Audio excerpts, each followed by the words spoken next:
Our first guest, award-winning comedian, actor, and radio host, Rickey Smiley.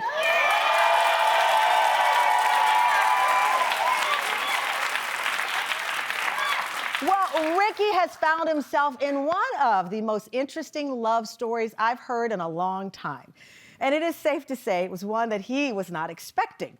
The last time Rickey was on our show, that was in 2023, and he was talking for the first time publicly outside of his own radio show about the heartbreaking loss of his son Brandon at the young age of 32. Since then, Rickey has learned Brandon and his son Malik are not his only biological children. In a stunning turn of events, just as the one-year anniversary of Brandon's passing was approaching, Rickey learned that he is the father of twin girls who are 6 years old. He said it renewed his joy, and today Rickey is sharing the lessons that he learned and this new perspective that he gained from what he calls an unexpected miracle.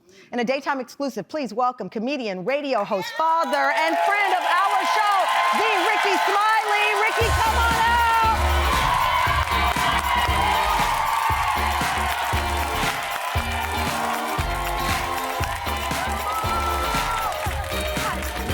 I love you too.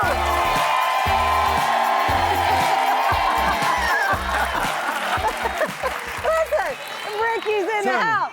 Well, first of all, what's up, y'all? The last time I was here, you was sitting here. I had to grab your hand and hold your hand because you was crying the whole time. Yes.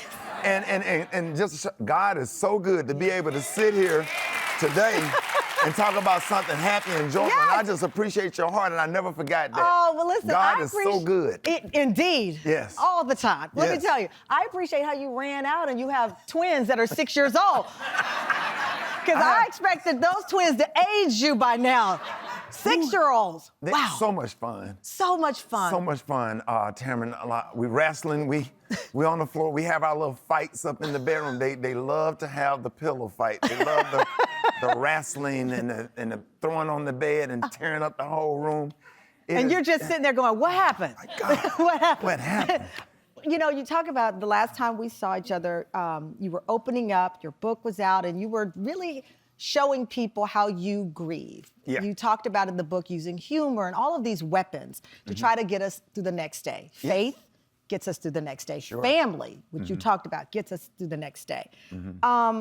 The discovery of Allison and Alyssa. I have to go through the timeline here, as I'm sure you did. Right. Made headlines. You were on Smitty and D podcast. Yes. And you talked about the first time I saw sun again during the dark hour, that the sun came back out when these two angels came into your life. Oh, yeah. This is fascinating. You knew them. They've been around you. Been around. Yes. They have an older sister whose dad was killed on a motorcycle accident that I was mentoring, that I was raising with my kids. She would go on vacations with us because my ex and I were friends. You know, we didn't have an ugly breakup or nothing. Here's a kid that didn't have a father. Yeah. And we were friends, and So you stayed friendly as exes, absolutely. which is so interesting. And we were already co-parenting because the 16-year-old Aaliyah, she's probably going to be the valedictorian. She's graduating high school a couple years. Yeah. So which is so interesting because I said to the team, you know, you discovered through DNA that they are your daughters. Yes. But was there ever a point where you looked over? Because you're smart. You are Right. whip smart. You have survived in the radio business. And Right. Did you ever look like, timing-wise, I remember that time. Yeah. And they are awfully cute. Did you ever go to her before and say, do you think? Nah, I didn't. Never. Because they have these like light brown eyes. Yeah. And I only had two boys. My youngest son is 23 years old. Yeah. You know. So you thought, no way. Yeah. Never crossed your mind. Never crossed my mind. That is I was just being a nice guy, being in That's you. Oh. Yeah. The resemblance is uncanny. Ricky's like, okay, Tamron, this is not Maury. Well, I love it because, you know, as we talked about, when something is meant to be revealed, it is. Oh, yeah. Brandon had passed away. He did, yeah. and you were dealing with that grief. January 2023. Right. March 2023, you came on my show. January 2024 is when you learned that you were the father of the twins on the 1-year anniversary of Brandon's passing. Yeah. And that's when I actually felt Brandon's death, because the only difference between when he passed and the 1-year anniversary, I did not have a casket and flowers and condolences, right? Because when Brandon died, I'm trying to comfort my other kids, comfort my mother, make sure Brandon, mother and father, Bona's father, was straight, and just trying to do all of that. So I didn't get the feel. Well, when January came, I actually felt, and I was like in Florida by myself. I was in therapy 3 times a week. Right. And I was sad. I was in a low, that was the lowest I ever felt in my entire life. So you get the call. I get the call. I'm talking about the world was coming down on me. I was being dragged on the internet because of a famous interview. You know, you would have thought that I had did something wrong. And So you were at this low point. I got that phone call. I remember the tile on the floor I was standing in. And I always, whenever I go to my apartment, I always look at that tile. I just remember, Tamron, that was the first time the sun came back to its original color. Right? Yeah. I'm gonna tell you something. When Brandon died on a Sunday, the funeral was that Saturday. That Wednesday, I had Brandon clothes in the car to take to the funeral home. I said, God, I'm gonna trust you. I'm gonna go down to the Salvation Army and I'm gonna serve the homeless today. Wow. I served the homeless at Salvation Army with my son clothes in the car to take to the funeral home. I said, God, I trust you because I know that you're gonna give me peace that surpasses all understanding. Wow. And I have no idea what's gonna happen, but I'm gonna serve you because I wanna show you that regardless of my circumstances, I'm a faithful servant. I served all those homeless people that day, went down there to the funeral home, had to, get everything straight for his arrangements or whatever. And I knew something was coming, but I just didn't know. I knew that God was gonna bless me, but I didn't know in what form. Wow. And I remember Pastor Haynes, my pastor Yes. in Dallas. You know Pastor Freddie Haynes. Haynes, of course, the legend. We got our Dallas connection. Friendship West Missionary Baptist He's one of the Church. most brilliant and inspiring people I've ever met in my Absolutely. life. He said, God will give you double for your trouble. And Rickey got double. We're going to see what life is like for Rickey, how it all changed in the blink, it might say, of an eye. We'll be right back. Wait until you see the video. Yeah.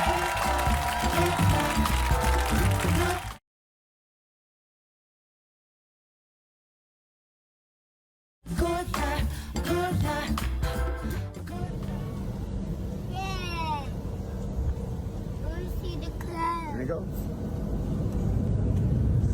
Yeah. Welcome back. We're with award-winning radio host Rickey Smiley, opening up about the life-changing, no ordinary love story that he is experiencing after learning that he's the biological father of twin daughters, now 6 years old. Where were y'all going there? We were going to Disney. Disney. Shout out to Disney World Dreamers Academy. Yeah. For having us. Yeah, we had a great time. So what was it like seeing the world through their eyes now? These little ones on the plane. Oh, the whole thing with the double strollers running through the airport. I had Capri Sun, I had crackers, I had the cheese nips, I had everything in the little Ziploc bags. Oh, I'm good. I'm good. I brushed that hair and pulled that little hair up in a bun and smoothed that thing over. You got to have some pink oil moisturizer. I mean, look, there you are. This was, a huge change in your life because you had boys. Yeah. Now your youngest is 23 years old 23. in grad school at Alabama State University in Brandon. So those are the only 2 biological kids, that I knew about. Now it's girls. It's girl time. Yeah. You're gonna be getting your nails painted soon. They're gonna they like to get all the different colors. Yeah. This is a beautiful portrait My here. beautiful granddaughter Denver and my grandson Grayson. And those are Malik, Aaron, and DeEssence. Oh my God. So going back to the reunion though, because these pictures are beautiful, but it took a moment to figure your footing out. Right. You learned that you had the girls. I know that you said initially you thought, okay, I'm going to show it with balloons and gifts, and this is how we'll bond. And you learned something from that. Yeah, it just took time because they had to, they had to get comfortable. Because your instinct is, I'm going to bring them all of these things. I sat outside of their house the first day. I was going to go a day early before their birthday, and I couldn't go in. I got butterflies in my stomach, so I bagged out and I left. So I had to get my nerves together. I said, I just want to make sure. And then the next day, I had sent the edible arrangement, the flowers, the cake, balloons, everything. And I heard kids laughing on the inside. I was on the porch, like, afraid to ring the doorbell. I was like, God, like, wow. That's so interesting because you knew them and they knew you, but now they're going from Mr. Rickey Smiley to Dad. Dad. And it was like off the bat, they immediately called me Daddy, off the bat. What was that like when you first heard them say Dad? I was used to it because my other granddaughter, Denver, called me Daddy, But too. they had never called you. They had never called me When Daddy. they called you Daddy. Right. It made my heart warm. It just, it's like the blood start back running through my veins again. Because grief, grief take gas out of the tank. Of course. And this stuff is like put gas back in the tank and just kind of give you something to go on. You also said that, you didn't want to overwhelm them with gifts because, again, that urge is to go in and Dad, and you said you had to pull back because you didn't want them to mistake the gifts as love language. Right, I didn't want to turn into Santa Claus. Because you wanted them to see you and not the things. But you know what they love? The meals.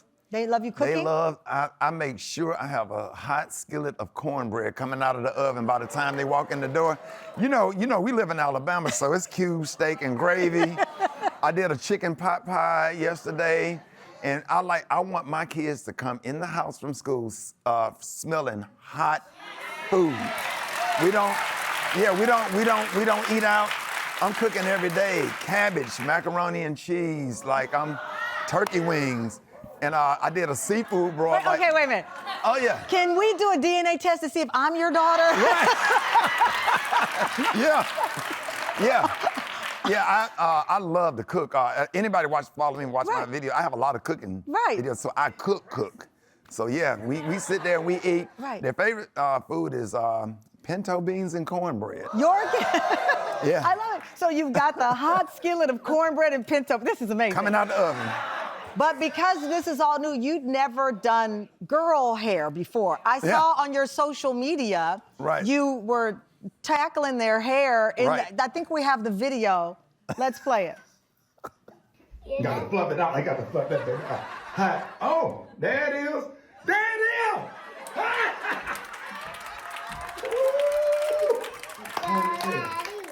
Ponytail, ponytail, ponytail. Ponytail, ponytail, ponytail. You like it? Daddy, put it in the back some. Put it in the back some more? Yeah. Okay, don't worry about it.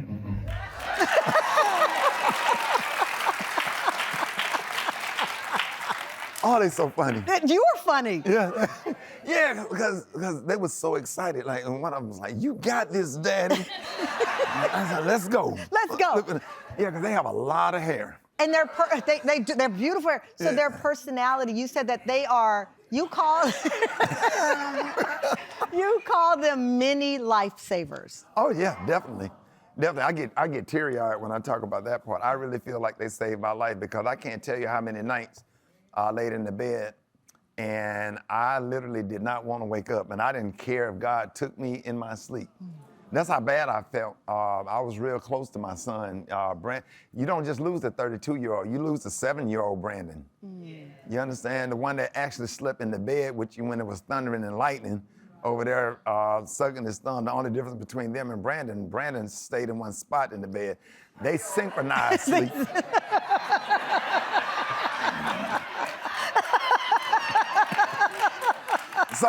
So they every night about midnight, I put them to bed. Midnight, I feel two people climbing over me. So they come out of their room, and they climb over, they get in the bed, and We're in the same stage. My son, around 3 a.m., oh, yeah, stealthily walks in. But I'll tell you what I do. I have a cot. I know my mom says this is so cruel. I bought a cot on Amazon. I put a little soft mattress on top of the cot, and I'm like, you can go in your room or you can go in the cot. Because I couldn't keep the foot in my face. I was like, dude, we got a choice. Coming up more with Rickey Smiley and how his entire family has embraced this next beautiful chapter. After the break.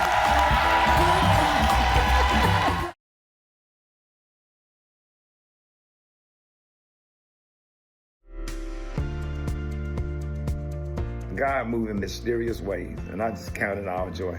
Thank y'all so much. And more videos to come, more pictures to come. It brought me a lot of joy. I hope it brought some joy to your life. But if we get nothing else out of this message, that God will give you double for your trouble. It has been nothing but a blessing. So we good over here. God is just absolutely amazing. All right, y'all, have a blessed day. Peace. Today we're talking about no ordinary love stories. That was Rickey Smiley talking about the joyful discovery of his two twin girls. You know, it's so interesting. I know you took time to bond with the girls before you introduced them to your extended family. Yeah, for about a month and a half. It was just me and them.